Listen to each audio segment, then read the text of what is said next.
Now we will see in this video that how can we calculate the trace width for our PCB,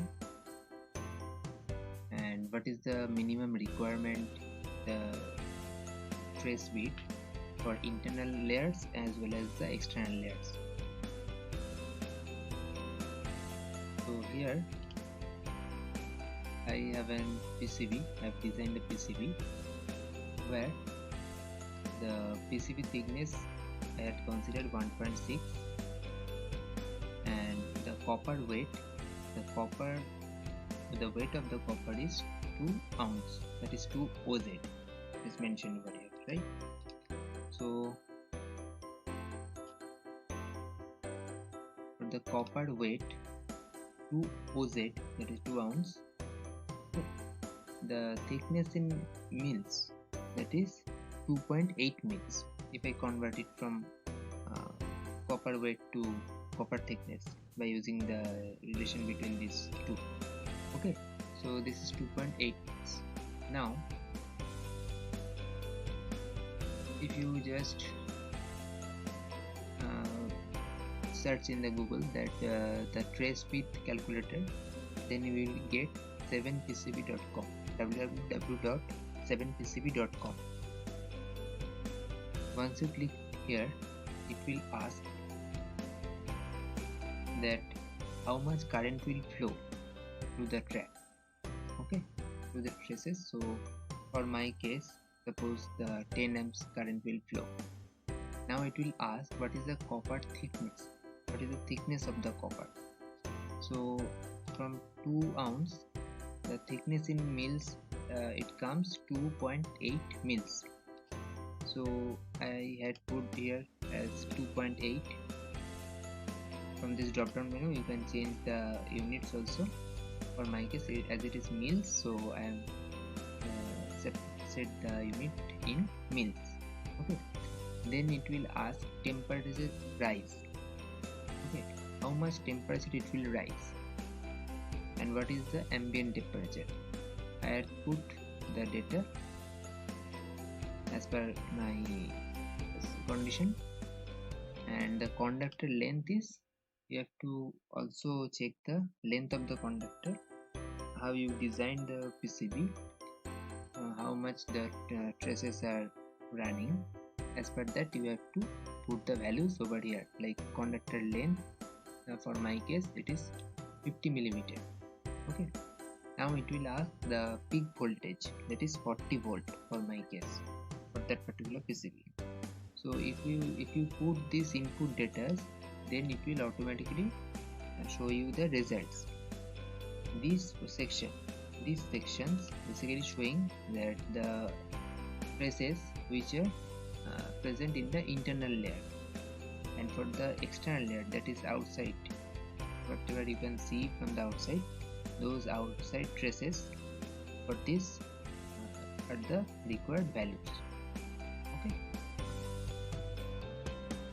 you can see after entering these input data, the maximum current 10 amps, maximum voltage is 40 volt, copper thickness is 2.8 mil, then and the conductor length is 50 millimeter, and about the ambient temperature and the temperature rise values are provided here. So it is showing that required trace width, the width of the traces should be minimum of 9.21 millimeter for the internal layers. Okay,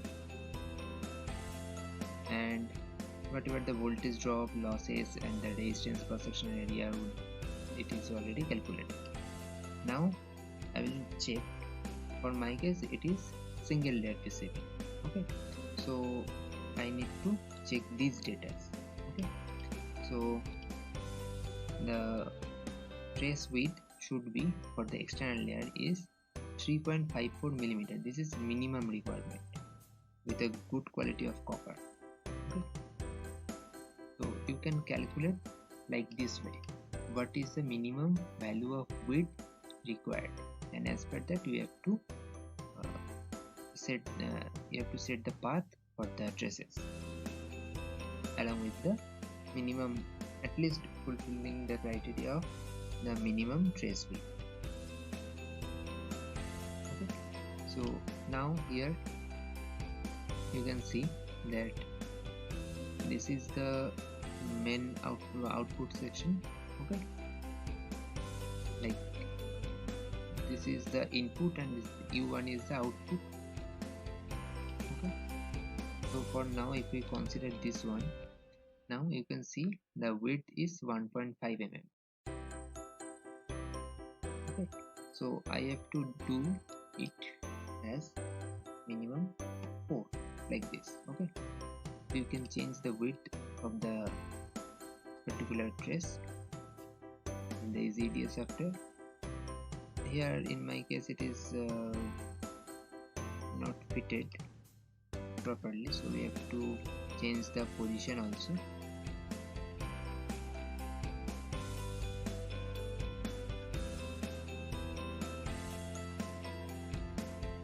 So I will change it like this way and just showing how to set the position.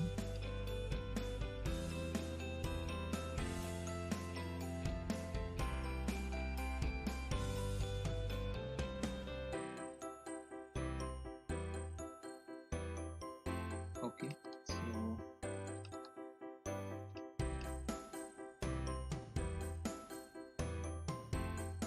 we have to place the trace in that way. Okay, so you can also check the length from here. See, here it is 54.004 mm, so you can also 4.004, right? Yes, so according to that 3.54, the conductor length, after changing the conductor length, it is not too much varying, so you can also make it as 3.54.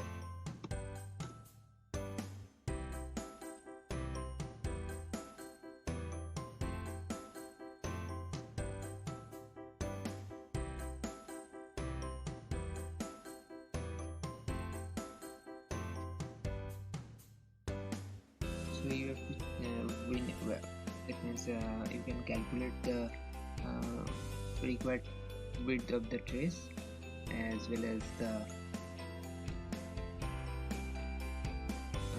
as per the length of the trace. You can calculate what is the minimum requirement for it.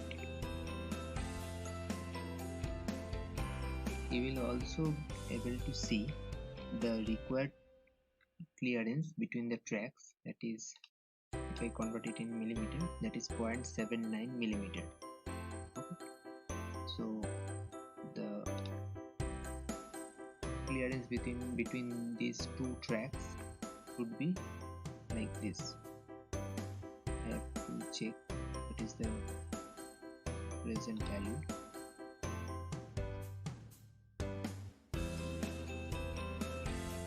It is 0.18 millimeter, so I have to make it 0.7. This is how we have to calculate the required trace width as well as the clearance between the two traces in the PCB. Okay, thank you.